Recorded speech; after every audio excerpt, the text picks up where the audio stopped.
Salam kesadaran, para sahabat kesadaran yang ada di Indonesia. Hari ini kita semua mulai belajar bagaimana merubah kondisi good kita menjadi great.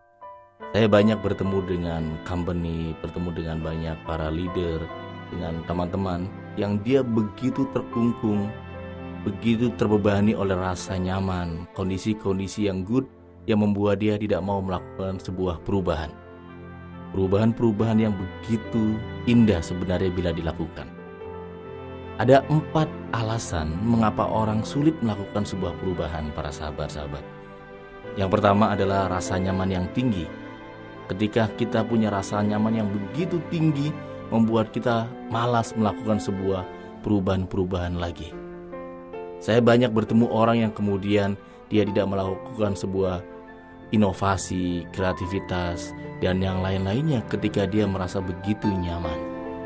Serupa dengan hal itu, banyak sekarang perusahaan-perusahaan baik milik negara maupun perusahaan-perusahaan swasta yang melakukan sebuah transformasi dengan melakukan sebuah mendobrak rasa nyaman mereka.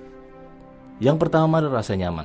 Yang kedua, banyak dari kita yang terbelenggu, terganggu untuk melakukan sebuah perubahan karena ketakutan yang berlebihan. Rasa takut yang begitu luar biasa sehingga kita menjadi pribadi yang akhirnya memilih diam dan tidak melakukan sebuah perubahan yang positif. Mengapa kita punya rasa takut, para sahabat? Karena trauma di masa lalu, kegagalan kita di masa lalu, himpitan kita di masa lalu yang membuat kita akhirnya hidup di masa lalu. Dalam Seven Awareness, manusia yang di atas rata-rata adalah manusia yang hidup di 2 alam. Satu adalah alam hari ini, kondisi hari ini, dan satu lagi adalah alam masa depan. Sementara manusia di bawah rata-rata, mereka hidup di 2 alam, namun alam masa lalu dan alam hari ini. Mereka terfokus terus kepada masa lalu dia. Kabar buruknya, tidak semua masa lalu kita adalah kabar baik, sahabat-sahabat yang saya cintai. Mereka yang punya rasa takut yang tinggi adalah mereka yang punya masa lalu yang begitu membayang-bayangi dia, sehingga dia melakukan jalan di tempat dalam hidup dia. Para sahabat, yang ketiga mengapa orang sulit melakukan sebuah perubahan dari good menjadi great adalah fokus kepada kesuksesan masa lalu. Bagi kita yang mungkin punya masa lalu tidak pernah sukses, kita selalu melakukan sebuah perubahan-perubahan setiap saat. Cobalah tengok bagaimana Sony Ericsson. Dia punya moto bagaimana continuous improvement. Selalu melakukan sebuah perubahan. Bagi mereka yang fokus kepada kesuksesan masa lalu dia akhirnya tidak melakukan gerakan apapun yang positif. Dan yang terakhir yang membelenggu kita melakukan sebuah perubahan dari good menjadi great adalah merasa diri tidak layak.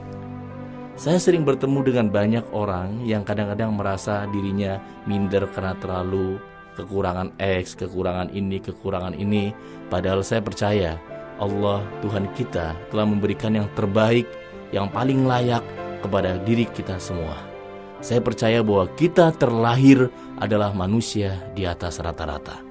Namun karena kelemahan diri kitalah kita menjadi manusia rata-rata, sebagian lagi terpelosok menjadi manusia di bawah rata-rata. Dalam perjalanan hidup kami, dalam perjalanan hidup Anda, ternyata kita mengambil kesimpulan sederhana bahwa musuh terbesar kita adalah diri kita sendiri. Saya, Nanang Qasim Yusuf, be transhuman.